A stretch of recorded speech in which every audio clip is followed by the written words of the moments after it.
Hello students, मैं सिमरन स्वागत करती हूँ आप सभी का आशीष तिवारी यूट्यूब चैनल पर। आशा करती हूँ कि आप सभी अच्छे होंगे। मैं इस चैनल के माध्यम से आप सभी के लिए लेकर आई हूँ एक वीडियो लेक्चर सीरीज जो बेस्ड है आपका ऑल यूजी कोर्सेज पर।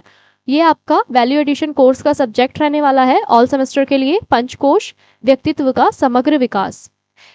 स्टूडेंट्स, इस वीडियो के अंदर हम आज यूनिट 4 को डिस्कस करने वाले हैं। यूनिट 1, 2 और 3 ऑलरेडी चैनल पे अपलोड है, प्लेलिस्ट में आप चेक कर लीजिएगा, वीडियो आपको वहाँ पे मिल जाएगी। अगर आप ड्यू सोल रेगुलर या किसी और यूनिवर्सिटी से ये सब्जेक्ट पढ़ रहे हैं तो ये वीडियो सीरीज आपके लिए बहुत ज़्यादा हेल्पफुल होने वाली है। हर चैप्टर को हम सिंपल भाषा में समझेंगे, इंपॉर्टेंट कॉन्सेप्ट को ब्रेक डाउन करेंगे और एग्जाम के पॉइंट ऑफ व्यू से भी डिस्कस करेंगे। तो स्टूडेंट्स, अगर आप ड्यू सोल रेगुलर एनसी वेब या अदर किसी यूनिवर्सिटी से कोई और सब्जेक्ट पढ़ रहे हैं, किसी और सब्जेक्ट को आसानी से समझना चाहते हैं तो चैनल को सब्सक्राइब जरूर कीजिए, वीडियो को लाइक कीजिए और अपने दोस्तों के साथ शेयर करना ना भूलें। एंड सोल से रिलेटेड डेली अपडेट्स के लिए आप हमारा व्हाट्सअप चैनल फॉलो कर लीजिएगा। तो चलिए स्टार्ट करते हैं। यहाँ पे आपकी यूनिट 4 रहने वाली है जिसको आज इस वीडियो में हम डिस्कस करने वाले हैं। यूनिट 4 है आपकी आनंदमय कोश और उससे आगे। तो चलिए सबसे पहले ये जानते हैं कि आनंदमय कोश क्या होता है। आनंदमय कोश सबसे आंतरिक और सबसे सूक्ष्म परत है। यह क्या करती है कि यह एक हमें गहन शांति, आनंद और आंतरिक संतोष की ये परत है। ये सामान्य सुख नहीं है जो बाहरी वस्तुओं पर निर्भर करता है। ये आंतरिक सामंजस्य और आध्यात्मिक जागरूकता से उत्पन्न होने वाला गहरा आनंद है।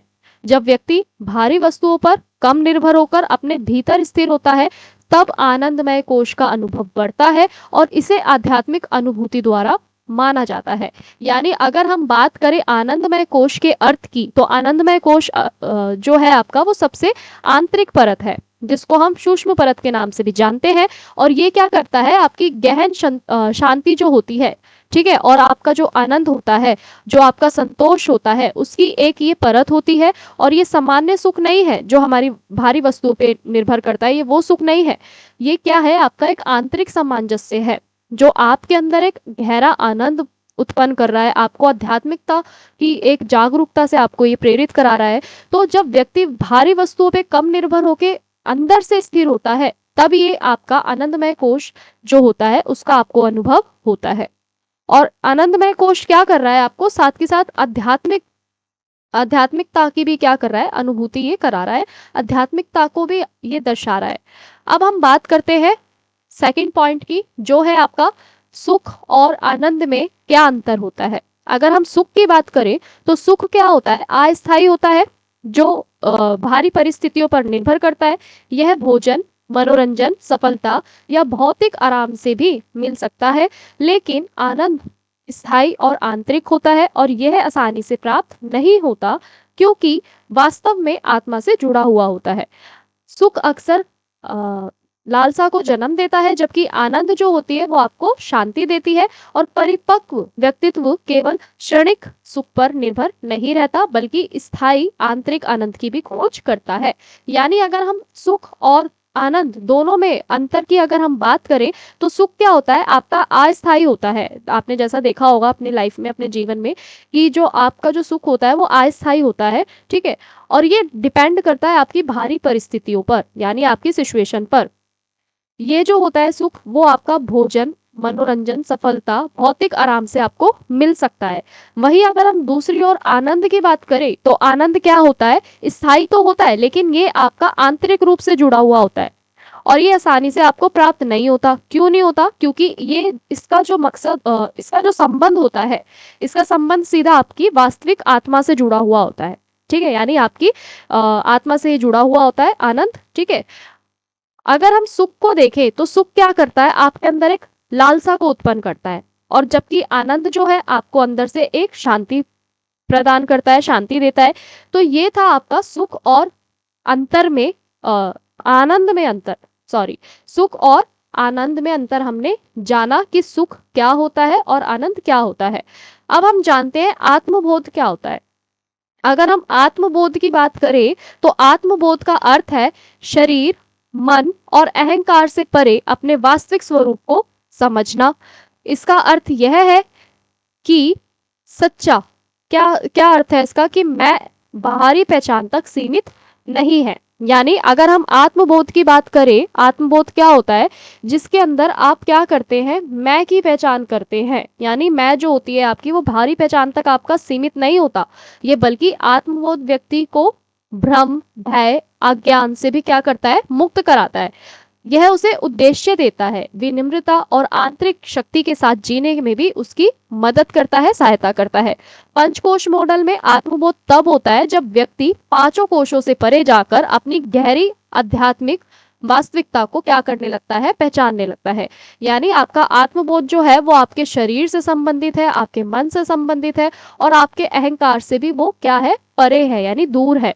और ये क्या करता है, ये वास्तविक स्वरूप को समझने में आपकी मदद करता है। यानी आपकी जो वास्तविक जो परिस्थितियां हैं उनको ये समझने में आपकी मदद करता है, और ये आपको मैं से भी परिचित कराता है। यानी अहंकार से भी ये आपको क्या करता है, दूर रखता है। सिर्फ अहंकार तक ही सीमित नहीं होता, बल्कि जो आत्मबोध है वो व्यक्ति को क्या कर रहा है, एक तरीके से भय से, डर से, ठीक है, अज्ञान से भी मुक्त करा रहा है। और इसका उद्देश्य क्या है कि विनम्रता और आंतरिक शक्ति के साथ ये जीने में आपकी मदद करता है। अब हम बात करते हैं चेतना का स्वरूप, चित, सत, चित, आनंद। अगर हम चेतना के स्वरूप की बात करें तो इसमें आपका सत, चित, आनंद है। अगर हम सत्य, चित, आनंद की बात करें तो अंतिम सत्य को व्यक्त करने वाला दार्शनिक पद है। यानी सत्य, चित, आनंद का मीनिंग क्या है, यहाँ पे आपका ये आध्यात्मिकता से जुड़ा हुआ है, जो कि आपको क्या कर रहा है, आपको एक दार्शनिक पद दिखा रहा है, यानी एक फिलॉसफी का एक पाथ आपको दिखा रहा है, आपको अवगत करा रहा है। अगर हम यहाँ पे सत्य की बात करें तो सत्य का मतलब यहाँ पे क्या है, सत्य, ठीक है, या किसी चीज का अस्तित्व, वो आपका क्या कहलाता है, सत्य कहलाता है। उसके बाद अगर हम बात करें चित्त की, तो चित्त क्या है, चित्त का अर्थ होता है चेतना या जागरूक होना, किसी भी चीज के बारे में जागरूकता रखना, ठीक है। उसके बाद है आपका आनंद। अगर हम आनंद की बात करें तो आनंद का यहाँ पे अर्थ है कि परमानंद या फिर पूर्ण रूप से सुखी होना। तो सत्य का मीनिंग हुआ सत्य या किसी भी चीज का अस्तित्व या सच्चाई, ठीक है। और चित्त का मतलब यहाँ पे क्या हुआ, जागरूकता, चेतना। और आनंद का मतलब यहाँ पे क्या हुआ, सुख और परमानंद, ठीक है। अब ये तीनों मिलकर सर्वोच्च अस्तित्व को दर्शाते हैं। यानी ये जब तीनों मिलते हैं तो आपकी पर्सनालिटी को और भी ज्यादा, आपके अस्तित्व को और भी ज्यादा क्या करते हैं, दर्शाते हैं अच्छे तरीके से। जो व्यक्ति आत्मबोध की ओर बढ़ता है वह धीरे धीरे सत्य, जागरूकता और आंतरिक आनंद का अनुभव भी करता है।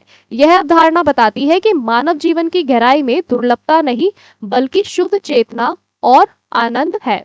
यानी क्या बता रही है ये अवधारणा हमें कि मानव जीवन जो है उसके अंदर कितनी शुद्ध चेतना है, कितना आनंद है, ठीक है, कितनी इसके अंदर गहराई छुपी हुई है, ठीक है, कितने सत्य है, कितने जागरूकता है। तो ये सब आपको कौन बता रहा है, चेतना का स्वरूप ये आपको बता रहा है। अब हम बात करते हैं आध्यात्मिक विकास और व्यक्तिगत विकास की। आध्यात्मिक विकास और व्यक्तिगत विकास क्या होता है ये जानते हैं। अगर हम आध्यात्मिक विकास की बात करें तो आध्यात्मिक विकास का अर्थ क्या होता है कि जीवन या समाज को छोड़ना नहीं होता, बल्कि इसका अर्थ जो होता है वो जागरूकता, संतुलन, करुणा और आंतरिक अनुशासन के साथ जीना होता है। आध्यात्मिक रूप से विकसित व्यक्ति शांत, नैतिक, दयालु और बुद्धिमान होता है। ऐसा व्यक्ति सफलता और असफलता दोनों को ही समान भाव से संभाल सकता है। आध्यात्मिक विकास व्यक्तित्व के सभी कोशों को क्या करता है, बेहतर बनाता है। क्यों? क्योंकि ये जीवन को एक अर्थ देता है और एक दिशा देता है। यानी आपका जो स्पिरिचुअल डेवलपमेंट है वो आपका व्यक्तित्व के विकास के साथ साथ बहुत ज़्यादा महत्वपूर्ण होता है। यानी आपका जो स्पिरिचुअल डेवलपमेंट है वो आपका पर्सनालिटी डेवलपमेंट के साथ साथ बहुत ज़्यादा ज़रूरी होता है, क्योंकि जो आध्यात्मिक विकास होता है ना, आपका जो स्पिरिचुअल डेवलपमेंट जो होता है, ये सिर्फ आपको समाज को छोड़ना नहीं दिखाता, जीवन को छोड़ना नहीं दिखाता, बल्कि ये क्या करता है कि आपके अंदर एक जागरूकता लेकर आता है, एक संतुलन लेकर आता है, एक बैलेंस लेकर आता है, जिसके अंदर आप अपनी एक आंतरिक अनुशासन के साथ जीना सीखते हैं। यानी अपने आप में एक आपके अंदर डिसिप्लिन आ जाता है अपने जीवन को लेके, ठीक है। और इसके अंदर आप क्या करते हैं कि आध्यात्मिक रूप से जब व्यक्ति एकदम शांत होता है, आपने देखा होगा कि जितने भी आपके बड़े बड़े आध्यात्मिक रूप से जो लोग जुड़े हुए हैं, ठीक है, जो ध्यान करते हैं, एकाग्रता करते हैं, यानी मेडिटेशन वगैरह जो करते हैं, उनके आपने पर्सनालिटी देखी होगी, वो एकदम शांत स्वभाव के होते हैं, एकदम नैतिकता का पालन करते हैं, ठीक है, उनके अंदर दयालुता होती है, यानी मतलब दयालु होते हैं, काइंडनेस होती है उनके अंदर बहुत ज़्यादा, और वो बहुत ज़्यादा इंटेलिजेंट भी होते हैं। तो आध्यात्मिक विकास आपका क्या कर रहा है, आपको शांत बना रहा है, आपके अंदर एक नैतिकता लेकर आ रहा है, दयालु लेकर आ रहा है, मतलब दया लेकर आ रहा है आपके अंदर, जो आपकी भावनाएं हैं दूसरों को लेके वो भी आपके अंदर लेकर आ रहा है। ठीक है, तो जब आप शांत रहेंगे, ठीक है, दयालु रहेंगे, बुद्धिमान होंगे, तभी आप क्या कर सकते हैं, सफलता का भी सामना कर सकते हैं और असफलता को भी आप दोनों तरीके से, मतलब सफलता और असफलता दोनों को ही समान रूप से आप संभाल सकते हैं। तो आध्यात्मिक विकास जो होता है आपका, वो व्यक्तित्व के सभी कोशों को क्या करता है, बेहतर बनाता है। चाहे आपका कोई भी कोश हो, जैसे अभी हमने 5 कोश पढ़े इस पूरी उसमें सब्जेक्ट में, तो आपका चाहे कोई भी कोश हो, आध्यात्मिक विकास आपको क्या कर रहा है, आपके जीवन को एक अर्थ दे रहा है, एक दिशा दे रहा है, एक डायरेक्शन दे रहा है, जिससे आप अपने जीवन को और भी ज्यादा बेहतर बना सकते हैं। तो ये था आपका आध्यात्मिक विकास और व्यक्तित्व विकास। बढ़ते हैं अब नेक्स्ट पॉइंट की तरफ, जो है आपका पांचों कोश कैसे मिलकर साथ में काम करते हैं, अब हम ये जानेंगे। अगर हम इसकी बात करें, पांचों कोश कैसे साथ काम करते हैं ये जानते हैं। 5 कोश आपस में जुड़े हुए हैं। शरीर मन को प्रभावित करता है, मन हमारी बुद्धि को प्रभावित करती है, और बुद्धि आंतरिक शक्ति को प्रभावित करती है। यदि शरीर कमजोर होगा तो मन भी थका हुआ रहेगा, यदि मन अशांत होगा तो बुद्धि ठीक से कार्य नहीं कर पाएगी, यदि बुद्धि स्पष्ट नहीं होगी तो आध्यात्मिक विकास आपका कठिन हो जाएगा। इसलिए विकास जो है आपका विकास, वो शरीर से शुरू होकर धीरे धीरे आपके भीतर तक ही क्या होता है, जुड़ा हुआ होता है।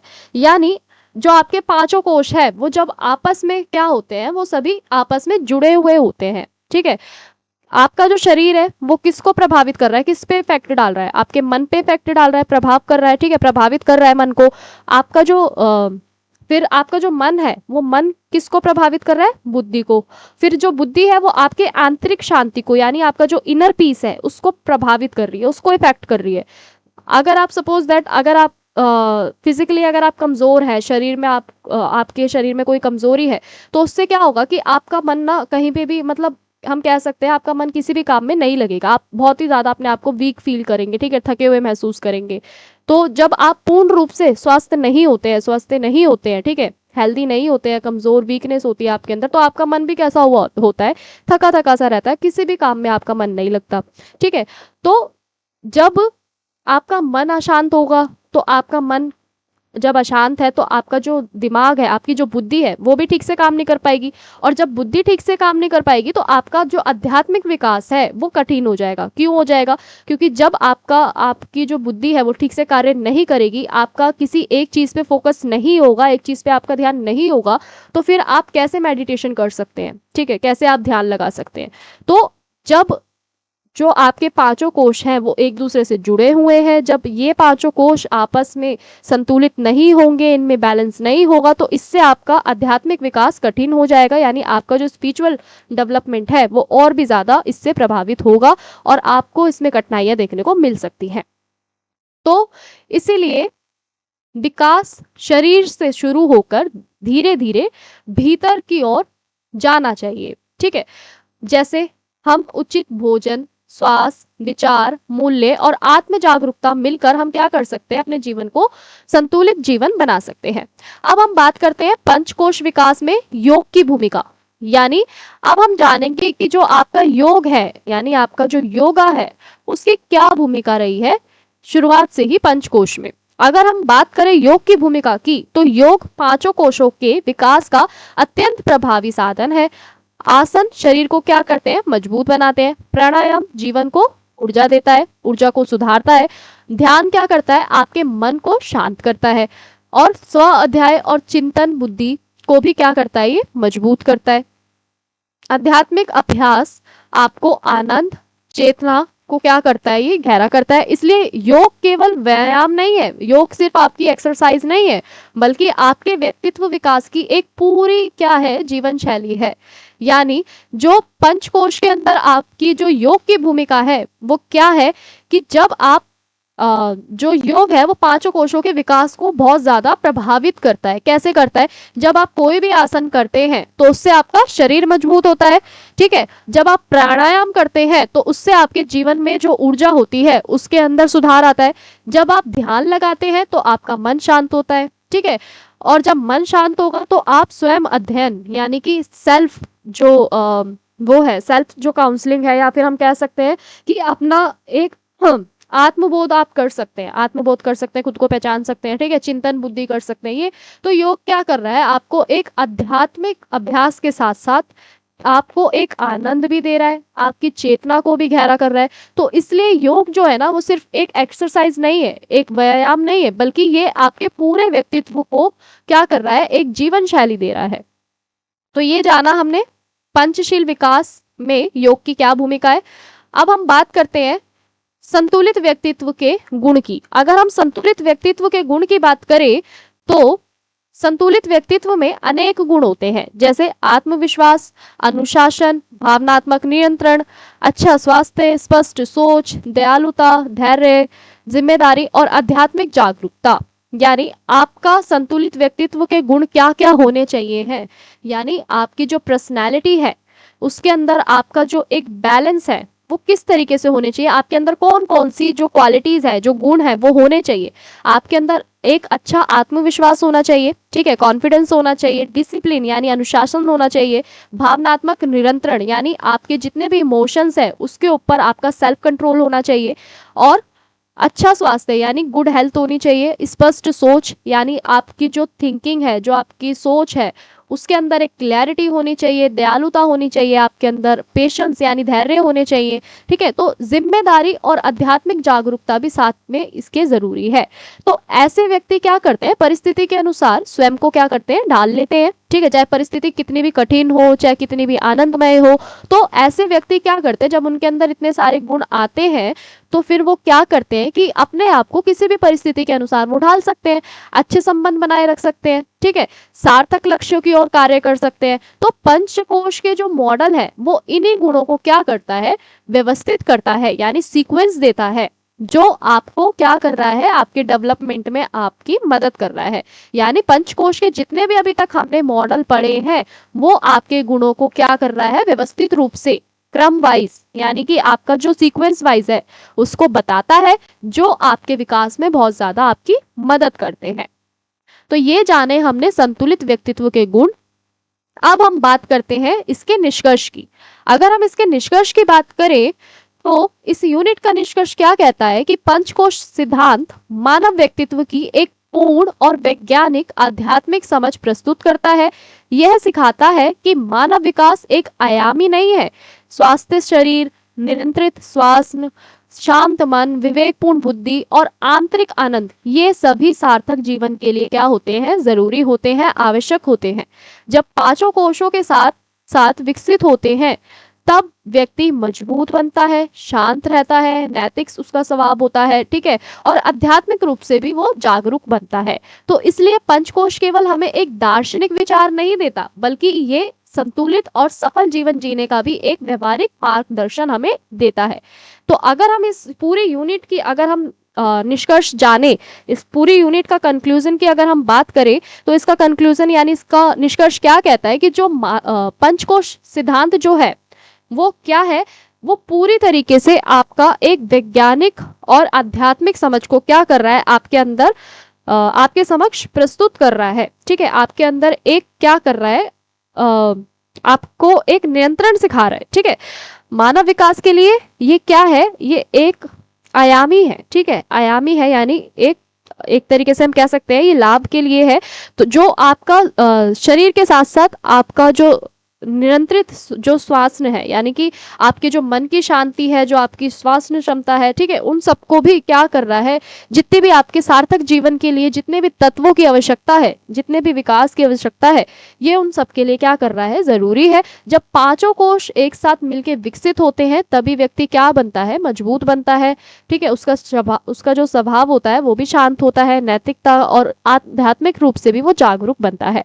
तो इसलिए पंचकोश केवल आपका दार्शनिक विचार नहीं है, ये साथ ही साथ आपको क्या कर रहा है, एक संतुलित और सफल जीने के लिए भी आपको एक व्यवहारिक मार्गदर्शन ये दिखा रहा है। तो स्टूडेंट्स, ये थी आपकी यूनिट 4 जिसके अंदर हमने जाना कि हम किस तरीके से अपना जो पर्सनालिटी डेवलपमेंट है, यानी व्यक्तित्व का जो विकास है, हम किस प्रकार से कर सकते हैं। तो मैंने आपको इस यूनिट के सभी टॉपिक्स को शॉर्ट में एक्सप्लेन कर दिया है। अगर किसी भी स्टूडेंट को कोई डाउट है तो आप हमें कमेंट सेक्शन में कमेंट कर सकते हैं, या फिर आप हमें डायरेक्ट हमारा इंस्टा पेज को फॉलो करके भी हमें डायरेक्ट डीएम करके भी पूछ सकते हैं। और अगर किसी भी स्टूडेंट्स को ये नोट्स चाहिए है तो आप हमारे टेलीग्राम चैनल को ज्वाइन कर लीजिएगा, वहाँ पे ये नोट्स आपको फ्री ऑफ कॉस्ट मिल जाएंगे। तो स्टूडेंट्स, अगर आपको ये वीडियो हेल्पफुल लगी हो तो वीडियो को लाइक कीजिए, चैनल को सब्सक्राइब कीजिए। मिलते हैं नेक्स्ट वीडियो में। Thanks for watching.